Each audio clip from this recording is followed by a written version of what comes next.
नमस्कार, मैं हूं नीलू। तो देखें, रूस यूक्रेन युद्ध को लेकर अब यूरोप और अमेरिका बिल्कुल आमने सामने आ गए हैं। ट्रंप ने एक बार फिर से यूरोप को यह चेतावनी दी है कि वो यूक्रेन का समर्थन और साथ देना छोड़ दे, वरना यूरोपियन कंट्रीज बर्बाद हो जाएगी।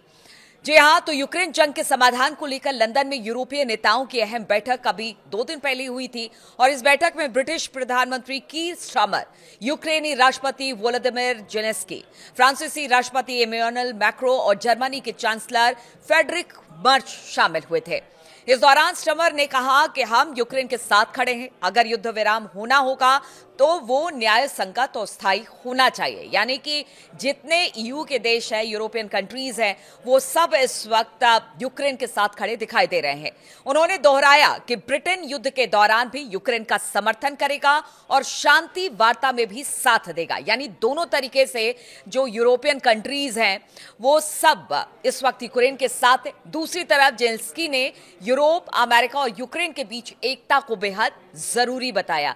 देखिए, जेलेंस्की कह रहे हैं कि बिना अमेरिका के आए भी जो शांति वार्ता रूस के साथ होगी वो नहीं हो सकती है, इसलिए अमेरिका का भी साथ आना जरूरी है, यानी वो बीच का रास्ता लेकर चल रहे हैं। जेलेंस्की ने कहा कि ताकि रूस यूक्रेन युद्ध के अंत को लेकर मजबूत बातचीत हो सके। लेकिन अगर अमेरिका की बात की जाए तो ट्रंप के बेटे डोनाल्ड ट्रंप जूनियर ने 7 दिसंबर को कतर में आयोजित दोहा फोरम में कहा कि जेलेंस्की जानबूझकर जंग खत्म नहीं कर रहे हैं। ट्रंप जूनियर ने चेतावनी देते हुए कहा कि ट्रंप यूक्रेन जंग से पूरी तरह पीछे हट सकते हैं। तो ये चेतावनी दे दी गई है अमेरिका की तरफ से और ट्रंप भी बार बार यूरोपियन कंट्रीज और खासतौर पर जेलेंस्की को ये बात समझा रहे हैं और चेता रहे हैं। उन्होंने आगे कहा कि यूक्रेन के अमीर और भ्रष्ट लोग देश छोड़कर भाग गए हैं, लड़ने के लिए सिर्फ गरीब और आम लोग को छोड़ गए हैं। जब तक अमेरिका पैसा देता रहेगा, यूक्रेन शांति नहीं लाना चाहेगा। ट्रंप जूनियर ने यूक्रेन को रूस से ज्यादा भ्रष्ट बताया है। आप देखिए कि इस समय इस तरह की बातें अमेरिका की तरफ से कही जा रही है, जो ये बताता है कि वो रूस के साथ खड़े हैं और साथ ही साथ दबाव जेलेंस्की पर और यूक्रेन पर कि वो शांति का रास्ता अपनाए। हालांकि रूस यूक्रेन युद्ध रोकने के लिए अमेरिका ने 21 नवंबर को 28 पॉइंट का पहला शांति प्लान पेश किया था। प्लान के मुताबिक यूक्रेन को अपना लगभग 20% हिस्सा रूस को देना होगा। इसमें पूर्वी यूक्रेन का डोनबास का इलाका भी शामिल है। यूक्रेन मात्र 6 लाख जवानों वाली सेना ही रख सकेगी। ये सब शांति प्रस्ताव जो ट्रंप की तरफ से आया उसमें कहा गया है। अब नाटो में यूक्रेन की एंट्री नहीं होगी, यह भी इस शांति प्रस्ताव में है।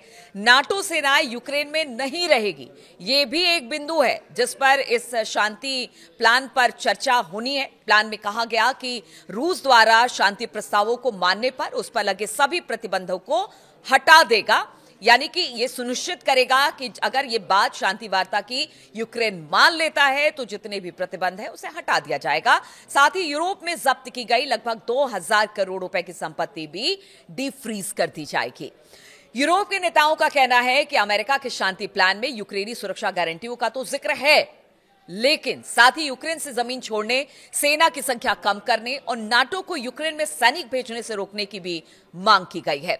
और यही वजह है कि यूरोप ने इसे रूस के लिए फायदेमंद बताते हुए इसे खारिज कर दिया और 23 नवंबर को जेनेवा में अपना 19 पॉइंटर काउंटर प्लान बनाया।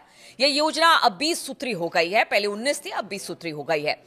ट्रंप ने इस पर नाराजगी जाहिर करते हुए कहा कि जेलेंस्की ने अभी तक अमेरिका के प्लान को पूरी तरह से नहीं पढ़ा है और इस बात का जिक्र बार बार करते रहे हैं ट्रंप ने कहा कि रूस तो मान रहा है लेकिन जेलेंस्की नहीं मान रहे।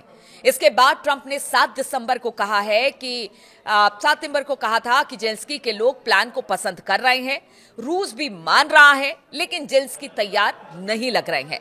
अमेरिका के राष्ट्रपति डोनाल्ड ट्रंप के खास दूत स्टीव विटकॉफ और दामाद जेनेरेड कुशनर ने 2 दिसंबर को वो रूस पहुंचे थे।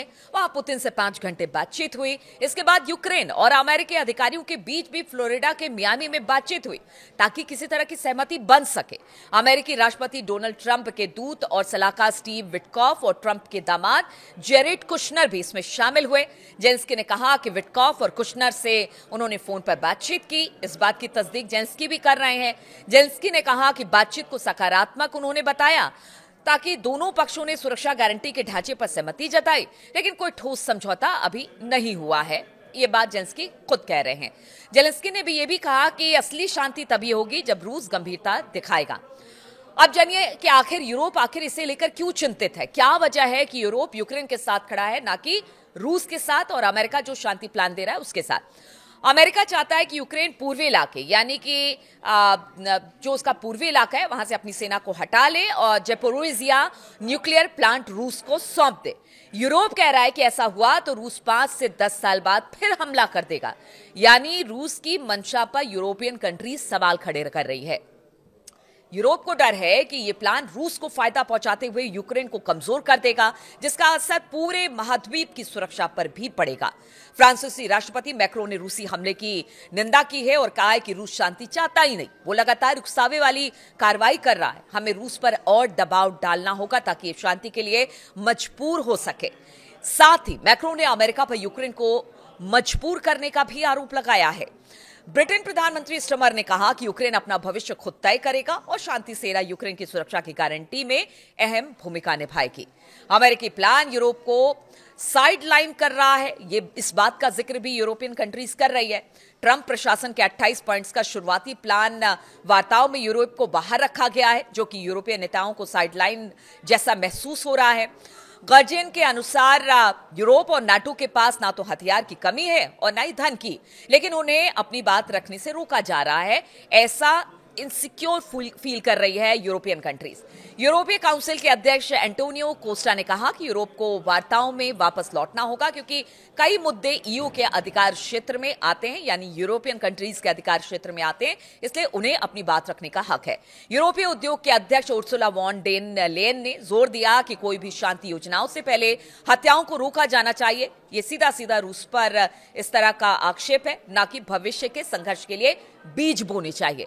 दूसरी ओर रूसी राष्ट्रपति व्लादिमीर पुतिन ने यूरोप को बताया कि शांति में बाधा, उन्होंने साफ तौर से और गाए बगाए हर मन से पुतिन को हमने सुना है कि उन्होंने कहा है कि यूरोपीय यूनियन जो है वो शांति में बाधा बन रहा है। पुतिन ने 2 दिसंबर को यूरोपीय देशों को कड़ी चेतावनी दी है। ये यूरोपीय देशों की चिंताओं को और बढ़ा रहा है। पुतिन बोले कि यूरोप के साथ युद्ध हुआ तो हालात अलग होंगे। पुतिन ने कहा कि रूस यूरोप से युद्ध नहीं चाहता, लेकिन अगर यूरोप युद्ध शुरू करता है तो फिर मामला इतना जल्दी खत्म होगा कि बातचीत करने का भी मौका नहीं मिलेगा। तो अब देखिए किस तरह से ये स्थिति अब धीरे धीरे बिगड़ती जा रही है। अमेरिका रूस के साथ खड़ा है, यूरोपियन देश इस वक्त यूक्रेन के साथ खड़े हैं।